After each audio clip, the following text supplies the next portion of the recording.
यासीन मलिक के सहयोगी रफीक पहलू को चेतावनी। कोर्ट ने अगली सुनवाई में पेश होने का दिया आदेश। 18 और 19 जनवरी को अगली सुनवाई की गई मुकर्रर।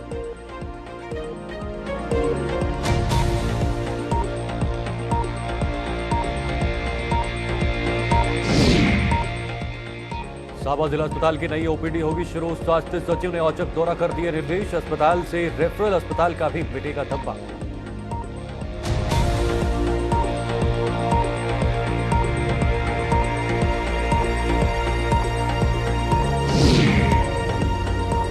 बसोली में गहरी नींद सोया जल शक्ति विभाग। बसोली में कई जगह पाइपों से फूट रहे फव्वारे। लीकेज का स्थायी हल निकालने में अधिकारी विफल।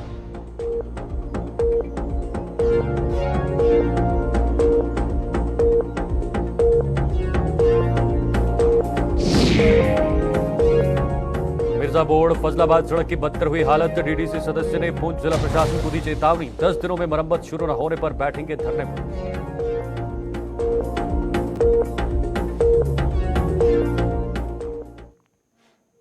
नमस्कार, गुलिस्तान न्यूज देख रहे हैं आप और जम्मू कश्मीर के इस खास बुलेटिन के साथ आज शुरुआत करेंगे।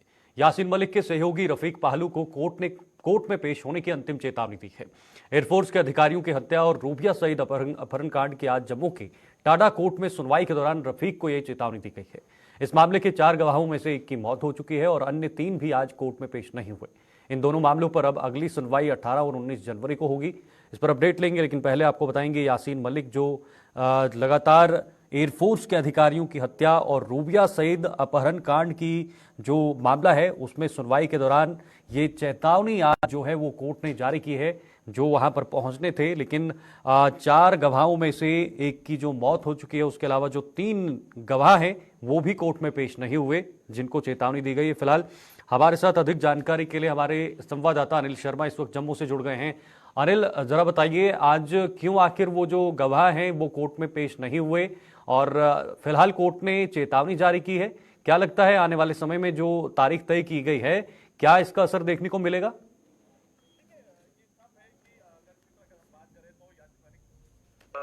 मामले को लेकर जो है अब 18 और 19 तारीख जो है वो निर्धारित की गई है और वहीं पर जो 4 विटनेस थे, हालांकि वो कोर्ट में अपेयर नहीं हो पाए हैं। हालांकि ये हवाला दिया गया है कि उनकी तबीयत ठीक नहीं है, जिसमें आपको बताते हैं कि मुख्य तौर पर जो लास्ट अपॉर्चुनिटी जो है यासीन मलिक के साथ जो उसका एसोसिएट है रफीक पहलू की बात करते हैं, तो उसकी जो कैंसिलेशन कहीं ना कहीं एक पूरी तरह से उसे भी एक चेतावनी दी गई है। और कहीं ना कहीं आपको बता दें कि जिसमें 4 विटनेसेस की बात कर रहे हैं, तो ये साफ है जो है वो अफेयर नहीं हुए हैं, तो जिसके चलते आप नेक्स्ट हियरिंग जो है वो निर्धारित की गई है, जिसमें 18 जनवरी और 19 जनवरी को अगली तारीख निर्धारित की गई है। और कहीं ना कहीं जम्मू कश्मीर की बात करते हैं तो काफी लंबा ये केस है, जिसको लेकर पूरे देश की निगाहें हैं और उम्मीदें ये जताई जा रही है कि जल्द से जल्द जो है इस फैसले के अंदर जो है एक ऐसा केस के अंदर जो है सुनवाई हो और एक सुनवाई की जो मांग है, इसमें ये कहा जा रहा है कि जिस तरह से यासीन मलिक मुख्य तौर पर आरोपी माना जाता है, तो कहीं ना कहीं उस पर जो है कड़ा एक्शन लिया जाना चाहिए। हालांकि उसे तिहाड़ जेल में जरूर रखा गया है, मगर वहीं अनिल, ये देखिए कि आज यासीन मलिक को भी डायरेक्शन है कि वो वर्चुअली मोड पर जो है वो इसमें शामिल रहें। क्या वो भी रहें या नहीं? और जो आज कोर्ट ने जिस तरह से चेतावनी दी है, क्या आपको लगता है अगली बार अगर पेश नहीं होते हैं तो उनके खिलाफ कोई कड़ी कार्रवाई जो है वो कोर्ट की तरफ से हो सकती है? देखिए, निश्चित तौर है कि कोर्ट की तरफ से कार्रवाई जरूर हो सकती है। हालांकि ये कोर्ट का मामला है, कोर्ट ही इस पर जो है ज्यादा टिप्पणी कर सकता है, मगर हम ये जरूर कह सकते हैं कि कोर्ट जो है फर्दर कोर्स ऑफ एक्शन जरूर ले सकता है, क्योंकि कोर्ट में अपेयर ना होना, एक बार ये कहना कि हमारी तबीयत ठीक नहीं है या फिर इस तरह के कोई अपने उदाहरण देना, तो उचित वाजिब उदाहरण भी होना लाजमी है, जिसको लेकर कोर्ट भी ये मानता है कि उचित उदाहरण जो है वो दिया गया है। अगर आप इस तरह के बयानबाजी करते हैं, अफेयर नहीं होते हैं, तो कहीं ना कहीं कोर्ट जो है फर्दर कोर्स ऑफ एक्शन जरूर लेता है, जिसको लेकर अब ये कहा गया है कि जो 18 और 19 तारीख निर्धारित की है, उसमें जो है कोर्ट जो है फर्दर कोर्स ऑफ एक्शन जरूर ले सकता है। और अब ये पूरे भारत की निगाहें हैं इस केस को लेकर, काफी लंबी निगाहें हैं और फर्दर ये भी मांग की जा रही है कि यासीन मलिक को जो है एक कड़ी से कड़ी सजा निर्धारित की गई। हालांकि उसे उम्र कैद की सजा जरूर सुनाई की है और कहीं ना कहीं लोगों की ये मांग है, जिस इसमें स्टूडेंट लीडर रवि खन्ना की अगर हम बात करते हैं, उनकी जो धर्म पत्नी है, उनका यह साफ कहना है कि यासीन मलिक को जो है उन्हें एक सजा जो है, हालांकि वो भगवान ही निर्धारित कर सकता है या फिर जो उच्च न्यायालय है वो ही निर्धारित कर सकता है। मगर इस वक्त लगातार पूरे देश की निगाहें हैं इस पूरे मामले को लेकर। अब ये देखना होगा कि जो नेक्स्ट फर्दर जो डेट निर्धारित की गई है, जिसमें 18 और 19 तारीख, जिसमें रुपये सहित अपहरण मामले की बात करते हैं। हालांकि आज 2 केसेस थे, इसमें रुपये सहित अपहरण मामला और स्क्वाड्रन लीडर रवि खन्ना, जो जिसमें उनके 4 साथियों को जो है यासीन मलिक और उनके साथियों ने जो है ये पूरी घटनाक्रम को अंजाम दिया था। इसको लेकर अभी भी यासीन मलिक जो है तिहाड़ जेल में है। ठीक है, बहुत बहुत शुक्रिया आपका नील, तमाम जानकारी साझा करने के लिए, दर्शकों को अपडेट करने के लिए। आपको बताना चाहेंगे यासीन मलिक के सहयोगी रफीक पहलू को चेतावनी दी गई है कि वो जो है कोर्ट में पेश हों, क्योंकि वो एक गवाह के तौर पे उन्हें पेश होना है, लेकिन फिलहाल वो पेश नहीं हुए, हमारे सहयोगी भी बता रहे थे। आगे बढ़ते हैं। स्वास्थ्य सचिव भूपेंद्र कुमार ने सांबा के जिला अस्पताल में बनाए गए नए ओपीडी परिसर को जल्द शुरू करने के निर्देश जारी किए हैं। उन्होंने जिला अस्पताल पर लगे रेफरल अस्पताल के धब्बे को मिटाने के लिए भी अधिकारियों को दिशा निर्देश जारी किए हैं। भूपेंद्र कुमार ने आज इस अस्पताल का औचक दौरा कर यहां दी जा रही सुविधाओं की समीक्षा के दौरान ये निर्देश जारी किया है।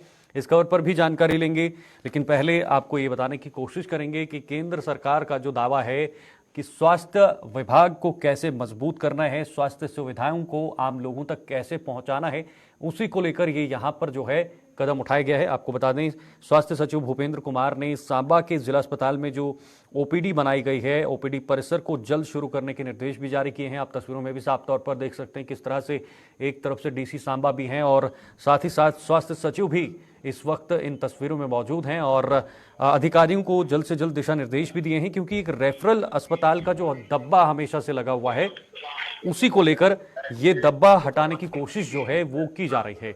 ऋषि खजूरिया हमारे साथ, हमारे संवाददाता इस वक्त जुड़ गए हैं सांबा से।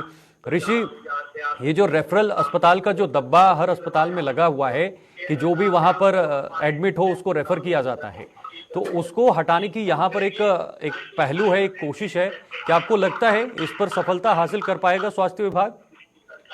देखिए, बिल्कुल शीतल, आपको बता दें कि जिस तरह से लगातार जिला अस्पताल सांबा जो वो हमेशा सुर्खियों में रहा है कि यहाँ पर छोटी सी बीमारी अगर किसी को होती है तो जब वो पेशेंट यहाँ पर लाया जाता है तो उसको मोस्टली यहाँ पर मोस्ट ऑफ द टाइम जो है यहाँ से रेफर कर दिया जाता है दूसरे अस्पतालों में। उसी को लेकर लगातार यहाँ पर कई सवालिया निशान जो वो हेल्थ डिपार्टमेंट पर लगते आए हैं। लेकिन आज जिस तरह से औचक दौरा यहाँ पर सेक्रेटरी हेल्थ भूपेंद्र कुमार जी ने यहाँ पर किया है, उन्होंने तमाम जो जिला अस्पताल सांबा का जो प्रबंधन है, जो मैनेजमेंट है, उनके साथ मुलाकात की है और पेशेंट से भी उन्होंने मुलाकात की है। पेशेंट्स को पूछा है कि किस तरह का इलाज यहाँ पर आपको जो दिया जा रहा है। हालांकि पेशेंट ने यहाँ पर जो वो थोड़ा सा सहमति जरूर जताई है, लेकिन कहीं ना कहीं आपको बता दें कि 2-3 चीजें हैं जिसको लेकर उन्होंने विजिट किया, बड़ा इंपॉर्टेंट विजिट आप कह सकते हैं इसको। एक तो ये कि जो ओपीडी का नया कॉम्प्लेक्स बनाया गया, नई बिल्डिंग बनाई गई है, वो कई महीनों से जो है वो बनकर तैयार हुई, लेकिन अभी तक उसे फंक्शन नहीं किया गया है। और इसी को लेकर हमने उनसे सवाल किया कि ये लिंगर ऑन हो रहा है, इसको लेकर क्या कुछ आप कहना चाहेंगे। उन्होंने साफ तौर पर कहा कि अब जो है वो इसमें विलंब नहीं होगा और जल्दी इसको जो फंक्शन किया जाएगा और जनता को समर्पित किया जाएगा। दूसरा, हमने ये उनको पूछा कि रेफरल अस्पताल टैग अस्पताल के ऊपर लगा हुआ है, और उनका साफ तौर पर कहना है कि रेफर जब किया जाता है तो पेशेंट को देखा जाता है, उसका ऑडिट किया जाता है कि रेफर किस तरह का है। अगर छोटी बीमारी के लिए यहाँ से रेफर किया जाता है तो फिर वो रेफर यहाँ से नहीं होना चाहिए, उसका इलाज बेहतर तरीके से यहीं पर होना चाहिए। अब मान लीजिए कोई कार्डियो की दिक्कत है या फिर न्यूरो सर्जरी को लेकर कोई परेशानी आ रही है तो उसको लेकर तो ऑब्वियसली बात है कि रेफर यहाँ से किया जाएगा। लेकिन मोस्ट ऑफ द टाइम हम आपको ये बता रहे हैं कि यहाँ पर छोटी सी बीमारी अगर किसी को होती है उसको लेकर भी यहाँ से रेफर किया जाता है। तो इसको लेकर उन्होंने कहा कि आगे से इस तरह की कोई कंप्लेंट जो वो नहीं आनी चाहिए, इस तरह की हिदायतें जो वो यहाँ के अस्पताल प्रबंधन को दी गई हैं।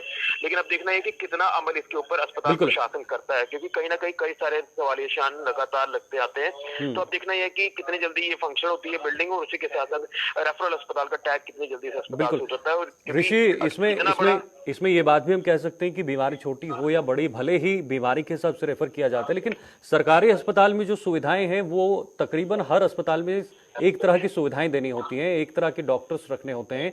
लेकिन ये फर्क क्या होता है कि आप यहाँ से अच्छे अस्पताल के लिए रेफर कर देते हैं, उस बीच का ये फर्क जो है ये भरना है। देखिए बिल्कुल बिल्कुल, यहाँ पर दिक्कत ये आ रही है कि रात के समय में डॉक्टर्स की अवेलेबिलिटी नहीं होती है। जब कोई पेशेंट यहाँ पर आता है तो ऑब्वियस सी बात है, जो निचले स्तर के जो एम्प्लॉय होंगे वो फर्स्ट एड देकर उन्हें यहाँ से जो है वो रेफर कर देंगे जम्मू जीएमसी में या दीगर अस्पतालों में। तो उसी को लेकर यहाँ पर यही लोगों का कहना है कि इतना बड़ा तामझाम जो वो आपने बना दिया है, जिस तरह से जिला के स्तर पर जो सुविधाएं होनी चाहिए उस तरह से बिल्डिंग यहाँ पर बनाएगी, लेकिन उस तरह से सुविधाएं अगर नहीं होंगी तो क्या किसको दिखाया जाएगा कि इतना बड़ा अस्पताल बनाया गया। यहाँ डॉक्टर्स की कमी रहती है, यहाँ पर कई बार सुविधाओं की कमी रहती है। तो उसी को लेकर यहाँ पर जो वो एक बिल्डिंग तो बना दी गई है, लेकिन उस बिल्डिंग में जो सुविधाएं उसको पूरा करना है, डॉक्टर्स की अवेलेबिलिटी जो वैकेंसी और फिल करना है, ताकि आपको नहीं लगता कि बेहतर होगा जी, आपको नहीं लगता कि इसका सीधा सीधा दबाव जो है वो बड़े बड़े अस्पतालों में पड़ता है, वो चाहे वो जम्मू का अस्पताल हो या बाकी बड़े अस्पताल हो, सीधा दबाव उनके ऊपर पड़ जाता है? देखिए, दबाव को लेकर जब बात आती है तो यहाँ पर वही बात आ जाती है कि पेशेंट का ऑडिट किया जाता है कि पेशेंट को किस तरह की बीमारी है। अगर बीमारी बड़ी है तो यहाँ से रेफर किया जाएगा, अगर बीमारी छोटी है तो उसका इलाज यही किया जाएगा। लेकिन वही बात आती है कि छोटी बीमारी के लिए भी जब यहाँ पर जो वो पेशेंट को शिफ्ट किया जाता है तो ऑब्वियस सी बात है, कुछ ऐसे पेशेंट होते हैं जो अफोर्ड नहीं कर पाते हैं, तो सीधा दबाव जो वो पेशेंट के ऊपर आ जाता है। पेशेंट जो कि ऑलरेडी दिक्कत में होगा उसे और दिक्कतों का सामना करना पड़ेगा। तो लिहाजा जिला स्तर पर अगर जिला के लोगों को सुविधाएं नहीं मिलेगी तो मुझे लगता है कि इतना बड़ा तामझाम बनाने का कोई फायदा नहीं है। उसी को लेकर यहाँ पर हिदायतें जो वो सेक्रेटरी हेल्थ भूपेंद्र कुमार जी की तरफ से जारी कर दी गई है। उन्होंने ये भी कहा है कि मैं जल्दी ही यहाँ पर दोबारा से विजिट करूंगा और यहाँ पर तमाम सुविधाओं का जायजा लूंगा। चलिए, उम्मीद करते हैं कि जल्द से जल्द स्वास्थ्य सुविधाएं वहां पर सुधर जाएं। बहुत बहुत शुक्रिया आपका ऋषि, तमाम जानकारी साझा करने के लिए। तो आपको बताना चाहेंगे ये तस्वीरें जो हैं ये आपको दिखा रहे हैं सांबा की, जहां पर जो एक स्वास्थ्य सचिव भूपेंद्र कुमार द्वारा औचक निरीक्षण किया गया, दौरा किया गया और वहां पर कुछ दिशा निर्देश भी वहां के अधिकारियों को जारी किए हैं कि यहां पर जो स्वास्थ्य सुविधाएं हैं उनको और भी मजबूत किया जाए ताकि रेफरल का टैग जो है वो अस्पताल से हट जाए। आगे बढ़ते हैं। कठुआ के बसोली नगर के विभिन्न हिस्सों में जल शक्ति विभाग की पाइपलाइनों में लीकेज का दौर थमने का नाम नहीं ले रहा है। कई जगह तो पाइपलाइन में लीकेज इतनी ज्यादा है कि वहां से पानी के फव्वारे फूट रहे हैं और हजारों लीटर पानी रोजाना व्यर्थ बह रहा है। विभाग इस लीकेज का स्थायी हल निकालने की बजाय अस्थायी हल को निकालकर लोगों को आश्वासन दे रहा है। तो तस्वीरें जो आप देख रहे हैं ये कठुआ की हैं, कठुआ के बसोली नगर के विभिन्न हिस्सों में। हालांकि ये सिर्फ कठुआ की तस्वीर नहीं बल्कि अलग अलग जगहों से भी बड़ी बार तस्वीरें निकलकर सामने आ रही हैं कि किस तरह से इतना पानी जो है ये पूरी तरह से वेस्ट हो जाता है, पूरी तरह से ज़ाया हो जाता है। और इसका सीधा सीधा सवाल जो विभाग है, जो संबंधित विभाग है, उस पर होता है कि आखिर इस तरह की लापरवाही क्यों? जो लोग पानी के लिए तरस रहे हैं, जो लोग पीने के लिए तरस रहे हैं, उन तक सही मात्रा में पानी नहीं पहुंच पाता है। लेकिन ये पानी जो है पूरी तरह से इन पाइपलाइनों से वेस्ट हो रहा है। इसमें मजबूती से इस पाइपलाइन को वहां से जो है वो तैयार नहीं किया गया है, जिसकी वजह से इतना सारा पानी जो है वो ज़ाया हो रहा है। फिलहाल हमारे साथ रंजीव जुड़े हुए हैं, हमारे संवाददाता हैं, उनके पास चलते हैं। रंजीव जी, ये पानी की तस्वीरें अलग अलग जगहों से निकलकर सामने आती हैं और सीधा सीधा सवाल उठता है इस संबंधित विभाग पर कि आखिर ये क्या है और क्यों आखिर इस पर नजर नहीं रखी जाती है, क्यों मजबूती से इसको तैयार नहीं किया जाता है? बिल्कुल शीतल, आपने देखा कि कितना जो जल शक्ति विभाग की पाइपलाइन है उनसे लीकेज की वजह से इतने फुहारे फूट रहे हैं। बसोली कस्बे की बात करूं तो वहां के विभिन्न वार्डों में इस तरह के नजारे देखने को मिल रहे हैं पिछले कई दिनों से। तो करीब 1 साल पहले स्थानीय लोगों ने विभाग को इस बारे में जताया था, लेकिन आज तक ये उनकी जो मांग थी कि पाइपों से जो लीकेज है उसको बंद करने की, वो पूरी नहीं हुई। इसकी मुख्य वजह जो विभागीय सूत्र है उनकी तरफ से पूछा गया तो वो उनका यही कहकर पल्ला झाड़ना था कि परमिशन नहीं मिलती है रोड को उखाड़ने की, जहाँ वहां पे गड्ढे मारने की जहाँ पे लीकेज है। लेकिन उससे ऊपर बड़ी बात यह है कि पिछले 5 साल से लगातार जल शक्ति विभाग में जो जितना भी मेंटेनेंस का काम होता है वो उसका भी एक बकायदा टेंडर होता है और टेंडर के मुताबिक एक ऑनलाइन टेंडर होता है जिसको जो ठेकेदार है वो उसका टेंडर उठाता है और वो घाटे में तो उठाएगा नहीं, उसको कमाई होती है। लेकिन उसके बावजूद भी विभाग उनसे पूरी तरह से काम नहीं करवा पाता, लीकेज तक बंद नहीं होती, पाइपें बदलने की बात तो दूर। वही इस संबंध में जब लोगों ने स्थानीय डीसी से पूछा तो उन्होंने कहा कि विभाग को निर्देश दिए हैं, स्थानीय एडिशनल डीसी जो बसोली में बैठते हैं अजीत सिंह जी, तो उन्होंने साफ तौर पर बताया कि उन जल शक्ति विभाग के अधिकारियों को लीकेज बंद करने के निर्देश दिए हैं। वहीं जल शक्ति विभाग के जो AW बसोली के सब डिवीजन के इंचार्ज है उन्होंने कहा कि इसके लिए जो परमिशन है रोड को उखाड़ने की वो नहीं मिलती है। तो ये तो एक पल्ला जानने वाली बात है।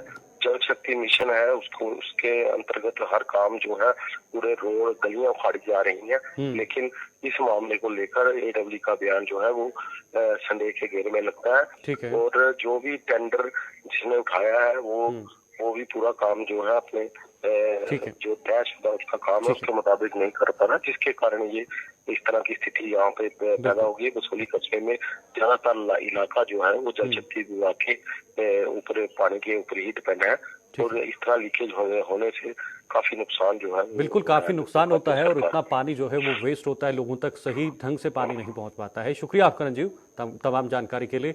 और एक बार फिर से तस्वीरें दिखाने की कोशिश करेंगे और इन तस्वीरों से साफ तौर पर आप अंदाजा लगा सकते हैं कि कितना पानी जो है वो वेस्ट हो रहा है, लेकिन जल शक्ति विभाग इस पर कोई ध्यान नहीं दे रहा है।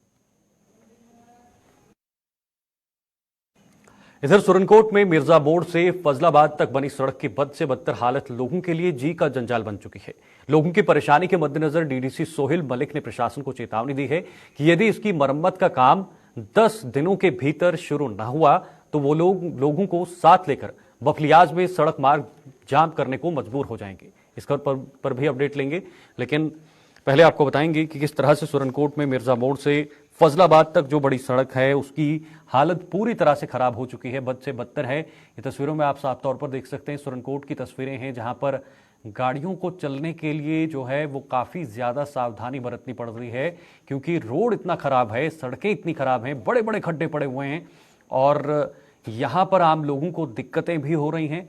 यहाँ पर कोई घटना या दुर्घटना होने की संभावना भी है, या फिर जो आम लोग वहाँ से चलते हैं उन्हें दोगुना समय भी इस रास्ते से, इस मार्ग से जो है वो लगता है। वो भी एक बड़ी वजह जो है निकलकर सामने आती है। लोगों की इतनी परेशानी है। फिलहाल DDC सोहेल मलिक ने इस पर जरूर आवाज उठाई है, प्रशासन को चेतावनी दी है, लेकिन देखना होगा कि कब तक इस पर जो है वो संज्ञान लिया जाएगा। आकाश मलिक हमारे साथ इस वक्त सुरनकोट से जुड़े हुए हैं। आकाश, ये जो रोड है ये खस्ता हालत में है, बड़े बड़े खड्डे पड़े हुए हैं, वहां पर जो गाड़ियां चल रही हैं उनको भी काफी दिक्कतें हो रही हैं।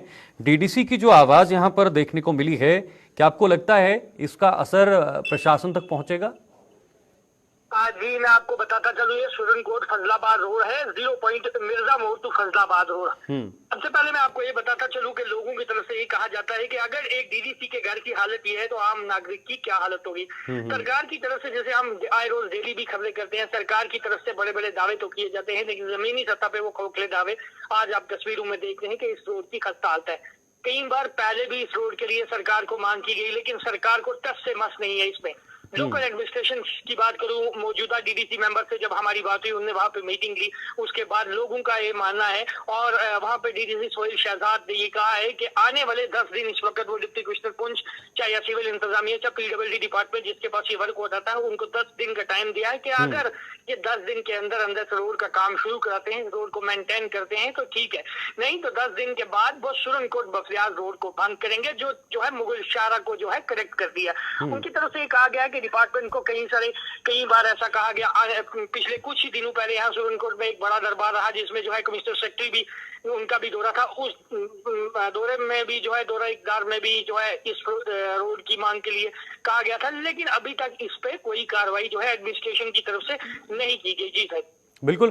क्या आपको लगता है आने वाले समय में इस पर जरूर कोई कदम उठाया जाएगा, क्योंकि DDC एक प्रतिनिधि हैं उस इलाके के जिन्होंने चुनाव लड़े हैं, लोगों की जिम्मेदारी उनके ऊपर है, उनके कंधों के ऊपर है। क्या आपको लगता है उनकी ये आवाज बहुत जल्दी उनके लिए इंसाफ बनकर जो है वो साबित हो सकती है इस इलाके में? हाँ जी, सवाल से बताएं, जिस दिन पे ये दरबार हुआ था, दरबार जब देर शाम दरबार खत्म हुआ और उसके बाद डिप्टी कमिश्नर पुंछ यासीन चौधरी ने जो है बिल्कुल जो है एक्सीएन PWD को ये आदायत दी थी कि आने वाले 2 या 3 दिन में मुझे इस प्रोजेक्ट का जो है बताएंगे कि किस प्रोजेक्ट में रोड रखी गई और किस तरीके से इसको काम कर रहा है। लेकिन उस DDC पुंछ के कहने के मुताबिक अभी तक भी जो है डिपार्टमेंट की तरफ से कोई एक्शन भी जो है इस पे नहीं लिया, ना ही अभी तक कोई काम नहीं शुरू किया। वहीं पे डिप्टी कमिश्नर पुंछ से भी DDC मेंबर सोहेल शहजाद ने भी मांग की कि इस जो है रोड को आपने भी कहा था, लेकिन अभी तक नहीं भूल गया। उन्होंने एक बड़ी मांग कर दी है कि आने वाले 10 दिन का टाइम दिया है। आज से 10 दिन तक अगर इस रोड का काम शुरू एडमिनिस्ट्रेशन नहीं करती है तो वो सुरनकोट बफलियाज रोड को बंद करेंगे और वो हंगर स्ट्राइक पे भी बैठ सकते हैं। जी ठीक है, बहुत बहुत शुक्रिया आपका ये तमाम जानकारी के लिए। और ये सड़कों की हालत कितनी खराब है, एक तरफ से ज़रूर सरकारें दावे कर रही हैं कि हमने सड़कों को ठीक किया है, सड़कों का जाल बिछाया है। जाल तो बिछाया है, लेकिन ये जी का जंजाल बन चुकी हैं। जाल को जो है वो सही ढंग से नहीं बनाया गया है, जिसका खामियाजा आम लोगों को भुगतना पड़ता है। डोडा में एक लिंक रोड के निर्माण के लिए अपनी जमीनें दे चुके लोगों को 7 साल बीतने पर भी मुआवजा नहीं मिल पाया है। जंगलवार से सरसी तक इस सड़क का निर्माण वाया परियोड प्रधानमंत्री ग्राम सड़क योजना के तहत किया गया था, जिसके लिए 40 परिवारों ने अपनी जमीनें सरकार को दी थी। तब इन लोगों को जमीनों का मुआवजा देने का वादा किया गया था, जो आज तक पूरा नहीं हो पाया है। इन लोगों ने डोडा प्रशासन के अधिकारियों से मुलाकात कर उनसे जमीनों का मुआवजा देने की गुहार लगाई है। सड़क निकली हुई है जंगलवार टू सरसी, जिसमें परियोद की स्टार्टिंग में ही ज़मीन जो है परियोद पार्ट सेकंड करके जो है वो ज़मीन आई है, जिसका मुआवजा तकरीबन 3.25 करोड़ रुपया बना है। और आज तक हम उस सिलसिले में काफ़ी दरदर हैं। हम जब भी दफ्तर में आते हैं कहीं DC ऑफिस में, ACR या PMGSY में, तो हमें यही कहा जाता है कि आपके वो जो है फाइल जो है तैयार है, अवार्ड तैयार हैं, लेकिन पैसा नहीं आ रहा है। जब भी पैसा आएगा आपको मिल जाएगा। तो ये पैसा ढूंढते ढूंढते हम आज तक परेशान हैं, क्योंकि हमारी रसाई जो है इतनी बड़ी नहीं। हम गरीब हैं और गरीब इलाका से ताल्लुक़ रखते हैं। हमारी रसाई यहीं अपने डिस्ट्रिक्ट लेवल के जितने भी मुलाजमीन हैं उन तक ही है। बाकी सेक्रेटरीट या LG साहब से हमारी कोई जो है किसी किस्म की भी कोई रसाई नहीं है। तो उसका मुआवजे का तो वायदा किया था, PMGS वालों ने भी किया, जो उस वक्त MLA थे उन्होंने भी किया कि भाई आपको बिल्कुल मुआवजा मिलेगा। खैर मुआवजा बनाया उन्होंने, आए उधर कुछ पटवारी साहब आए, नायब साहब आए, मगर बनाने के बाद हमें अभी तक काफ़ी चक्कर काटने हैं 5 साल के अंदर। PNG वालों के, अपने DC साहब के, ACR साहब से, मगर हमें सिर्फ यही बताया जाता कि आपका मुआवजा बन गया है। अब मैं तो थक भी गया हूँ, अब मेरी 84 साल उम्र है। फिलहाल इस खास बुलेटिन में इतना ही। देश और दुनिया की तमाम खबरों के लिए आप देखते रहिए गुलिस्तान न्यूज़। नमस्कार।